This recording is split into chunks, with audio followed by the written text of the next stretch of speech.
Hey guys, what's up? Hi. We're gonna make a wine video Yeah. about questions about wine that Sean has. Yeah, well, Nicolina's main interviewer didn't show up, so I'm the substitute teacher. Someone's drinking too much schnapps at Harvest. Yeah, so I'm the fill-in, and I'm gonna ask you questions about wine. I have a history of drinking a lot of it, but not anymore. But I really don't know anything about it. I will say that my background and my entry point into this is a little bit like art. And I've always talked a lot with Nicolina about wine and what makes a good wine, what doesn't. What a question that is. Yeah, it's a little bit. It's like saying, Sean, what makes a good piece of art? Right. Tell me. What? It's like it's the questions that's the wrong question. But it is worth talking about. I mean, what does make good wine or what does make good art? Which is, it's a lot about subjectivity. But there is a language and there's a history around it, and there is a community, and some are more elevated than others. And I sort of asked her recently, what in general, in broad brushstrokes, no pun intended or pun intended, what makes it generally a good wine? And right. I know that's almost an impossible question. I mean, but right, there's two schools, right? You could say, one is that you could just say, well, if you like it, then it's a good wine. But really, is it? Right. It's the same with paintings. I mean, It's there's like, truth to that. I can't pronounce his name. Oh my god, I don't know his name. But anyway, really famous wine writer. Yeah, he says like in his writing, like, sure, if somebody wants to pair oysters with Barolo, like, sure, go for it. But what the fuck is going to be going on in your mouth? Like, that can't. How can that be good? This just can't. But sure, go for it. Yeah, I mean, I could say the same with paintings. I mean, painting or art in general. There are artists that I admire that, I don't know, oyster and Barolo. I mean, that make two incongruent things clash, and that there's an excitement and an energy and a shock that comes from juxtaposing two terribly bad things together. Yeah, but sometimes things just don't work. Right. No, it's true. But maybe art is a little bit different because, things that don't work, that just grate on you, are often considered good or surprising. But there's things that you don't think that they would work, and then they do, and that's right. Great. That's the unexpected pairings. Right. That is interesting, though, that maybe visual seeing and understanding things is different than actually putting something in your body. Yeah, I mean, unless you have like really weird taste buds and you're just different from everyone Right. else. I mean, I just think there's things that everyone's that is interesting. gonna agree. Yeah, that's something I haven't thought about, like, because you look at something, you can look away. Okay, but forget about pairing. We're not talking about pairing. Just wine in and of itself. If you're not pairing it with anything, it kind of leaves more up to a subjectivity of the person tasting it, because it's not about like how it's combining with something. It's just Right. like how it's combining with you. I suppose it'd be the same as like, you put like a group show together and you've got like, I don't know, like some sort of like countryside paintings with modernist sculpture or something. I don't know, even that sounds okay to me. I love an art where it's just like, what? Doesn't make any sense. But yeah, okay. So I mean, there's all sorts of weird wine things people are doing, and I've had carbonic dolcetto from Oregon. That's like really obscure and weird.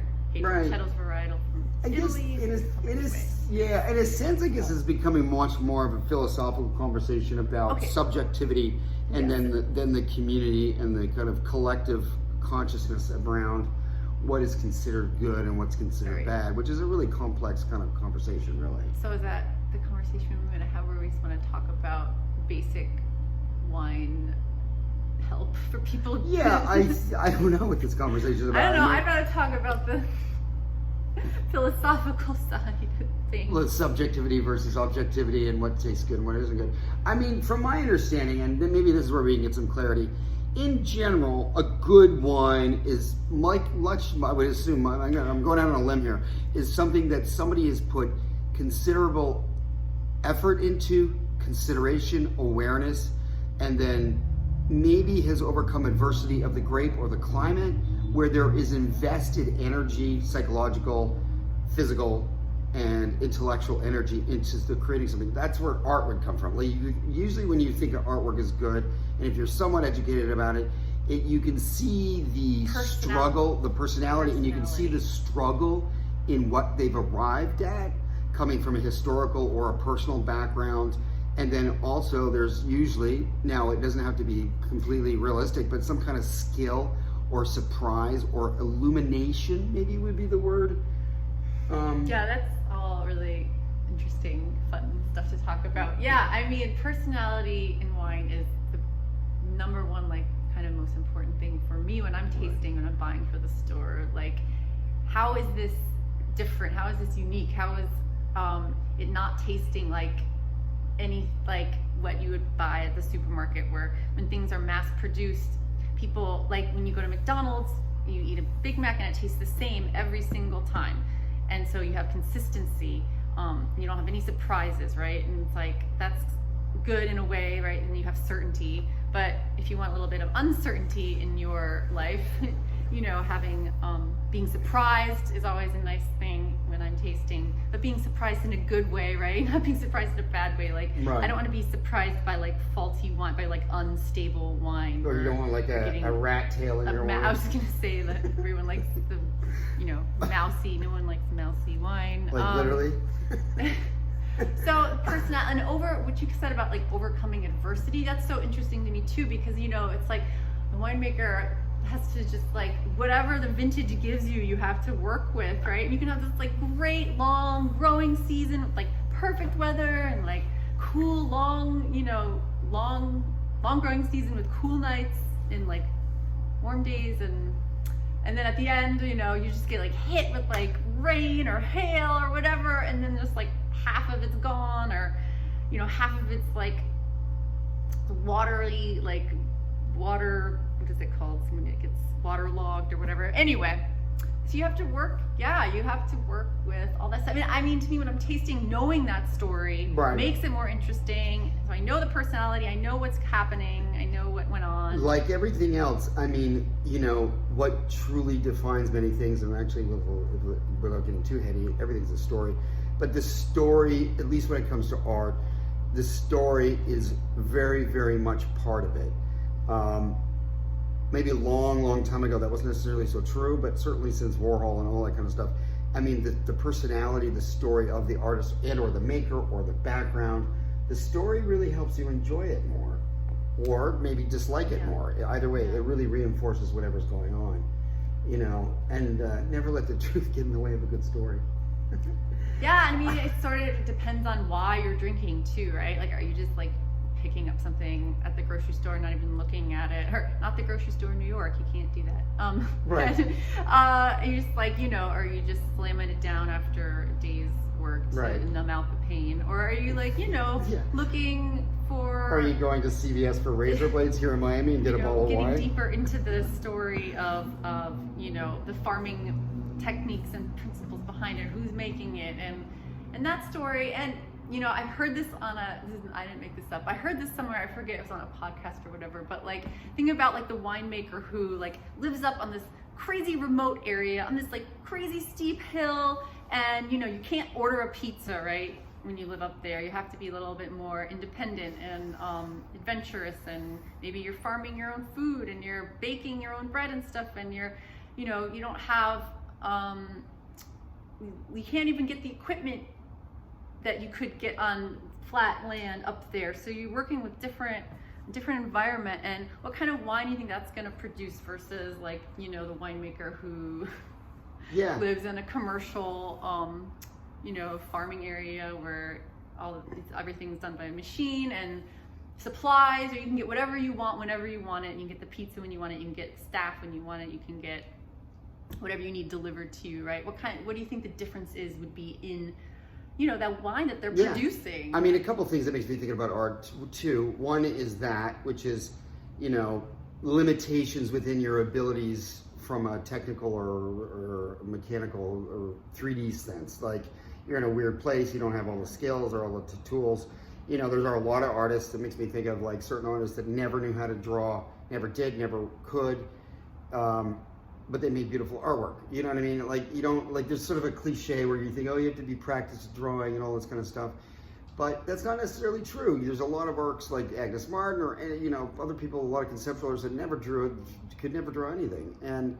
But the earlier you mentioned, well, what is it? How are you drinking? What are you doing? Yeah. Which made me think a little bit about art. A lot of art is, I got to put something on a wall just to fill a blank hole. You can go anywhere and buy some poster, or there's a lot of glam, like very wealthy people, like it's a real trophy to have, like a Jeff Koons or something like that, and you're saying how much you're kind of clearly displaying how much wealth you have and maybe how educated you are. And then in a certain sense, wine could be a little bit like that. Like, I'm just trying to get drunk, so I can just stick a poster up on the wall and it'll fill a hole. Or if you're buying something where you're like, there's only like 6 barrels made of this wine, and it was this like, there's special cuvee that was like the winemaker's favorite little parcel and his favorite grandfather's barrel, and right. I mean, it's like more limited, interesting. like how many, well, there's a tremendous amount of Picassos, but I mean, some artist that's already dead that, there's only a few paintings, like a Vermeer or something like that. Yeah, I mean, it is. I guess we're sort of talking about conceptually the parallels philosophically between art and wine. It's how you consume. Like, what kind of consumer are you? Right. Just, keep tasting. I guess there is no question. Yeah, it's my true. advice. Yeah, it's a little bit like I'm thinking about cars lately. Here in Miami, there's a ton of Lamborghinis, and Lamborghinis versus Ferraris versus a Toyota Accord. I mean, Lamborghinis are just so showy and so ridiculous. There's not they're not known for a tremendous amount of performance like a Ferrari is. They're a lot about bling and show, this sort of glam, like, look how ridiculous this car looks and sounds. Look how low it is. What's the most expensive thing I can buy with too? the flashiest thing? Yeah, you can buy like really expensive wine, and sure, it'll be great too. But like, more interesting thing is like seeking out like stuff that's you have to do a little bit more work, right? When you want to find something really special at affordable prices.